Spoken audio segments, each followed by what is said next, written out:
Sophie, and we are going to take a look at our What's Cooking segment. Yeah. Thanksgiving's in a couple weeks, and again, I'm not a professional chef, and I said in the previous time we ran this segment is there's going to be two ways that we basically present this. One is where I just go to the store and get a bunch of stuff and maybe try stuff that I haven't before and see how it comes out. And the other is when I will show you some tried and true stuff that I do. And this cranberry sauce is a recipe that I've used now for several years. And it's fun to make cranberry sauce from scratch. I mean, I don't know about you, but the old canned cranberry sauce is kind of unappealing to me. I know that some people like it that way, and it's not that it doesn't taste good. But this is more of a, like I said, it's a fun recipe to make, and it's not a gelatin. It's more of an actual sauce. And cranberry sauce goes great with Thanksgiving dinner because you have things that are just kind of basic, you know, mashed potatoes, stuffing, turkey.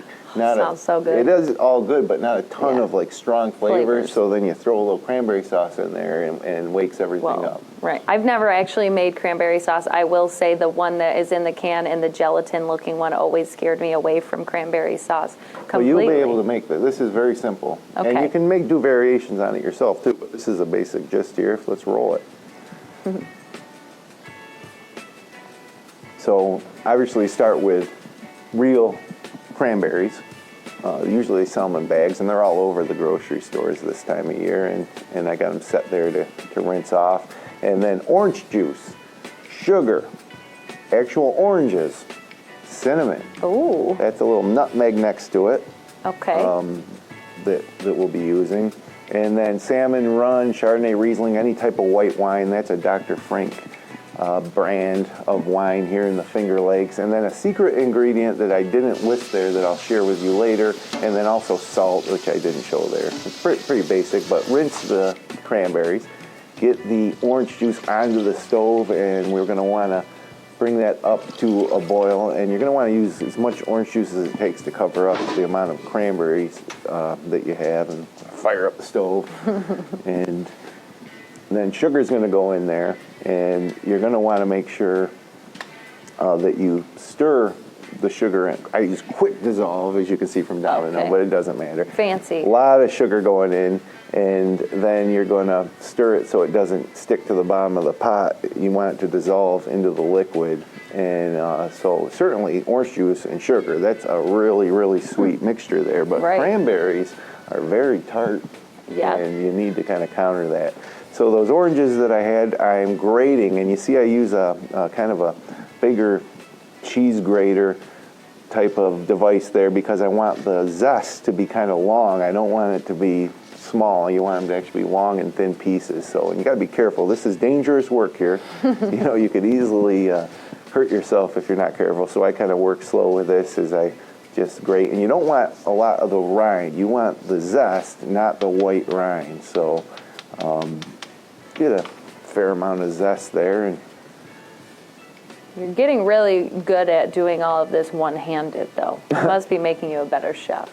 So into this little vessel goes the zest, and there's some cinnamon that I put in there. And you don't have to put it in with the zest. You could add it all separate. But later, all that stuff is the zest and the cinnamon, the nutmegs all going in at once. So might as well put it together now. And the other thing is, so now I'm grating with a little finer grater that nutmeg.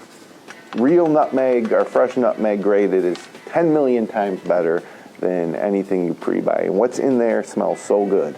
That little cup, which is one reason why I kind of put it together, just so I can smell it. So now you see it's coming to a boil. In goes the cranberries. Be careful not to splash boiling orange juice all over you. And look at those beautiful cranberries. And now we're going to, this takes a little bit of a while. They start to pop, they start to break down, and the orange juice starts to reduce along with the cranberries. Interesting. So, but this is fun. And you don't have to be a professional chef to make something like this. So far, everything I've done is pretty basic, and so I keep it stirring for a while because it will start to pop, and some juices will shoot. See that one cracked, kind of? So they kind of crack and pop, and this is still very early on. Going to throw a little salt in there too. Not the secret ingredient yet. Nope, that is not the secret ingredient, but you definitely want to throw a little salt. Even when I make a pie filling, sometimes you like to throw a little salt in there as well to counter the sugar and kind of wake up the fruit. So you can see more of those are breaking down, but it still has a long way to go. The entire process is probably at least a half an hour, sometimes 45 minutes before we're done. And we fast forward here probably about 10, 15 minutes, and you can see it's really starting to break down now, and you can't tell it's in orange juice anymore. It's just starting to look more like sauce. And there's our delicious orange zest with the cinnamon and nutmeg, and we're just going to toss that in now. And as soon as, at this point, I turn down the heat. I don't want that zest boiling high for too long.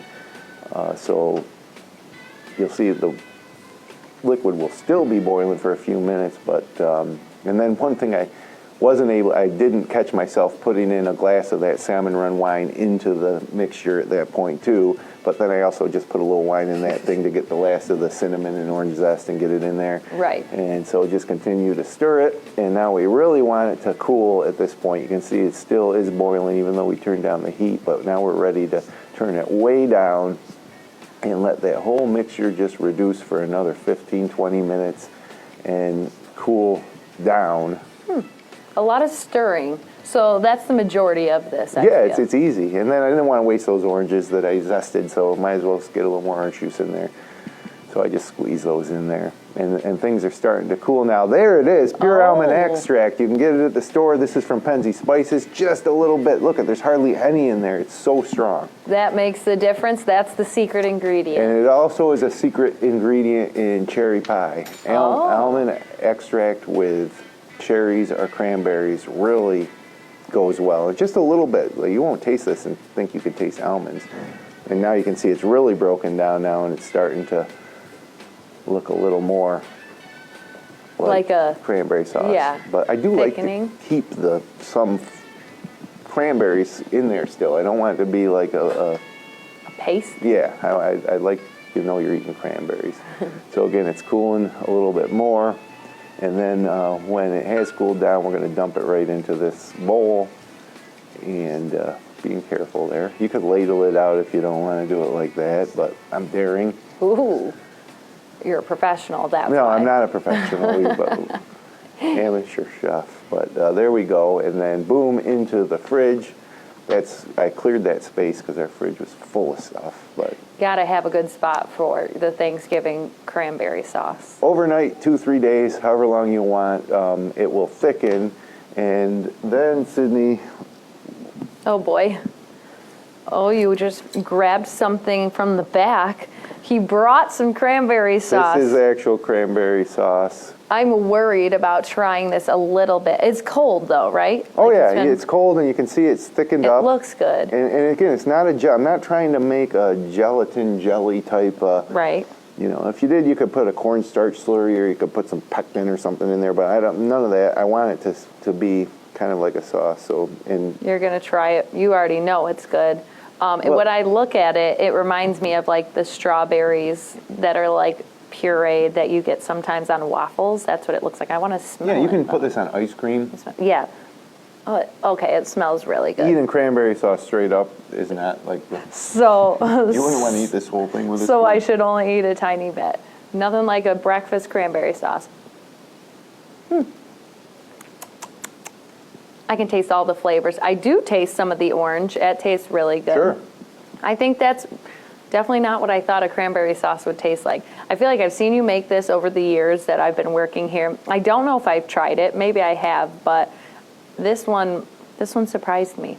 Oh, it's got a big, strong aftertaste, so that flavor you're talking about is definitely there. So I'm going to rate it. Let's give it, when I don't know any other cranberry sauces, I'll give you an 8 out of 10 because I feel like I have to try it with a Thanksgiving. It's an 8 out of 10 sauce. What would you put it on? Would you put it on your turkey? Would you put it on your put it stuffing? on turkey and put it on turkey sandwich. Usually I put it kind of on the side of my stuffing and turkey, and then, just take a bite of turkey, stuffing, mashed potatoes, a little bit of cranberry sauce.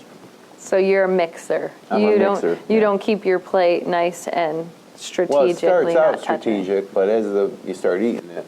You're a mixer. Thanksgiving's coming up. I'm excited. I can't even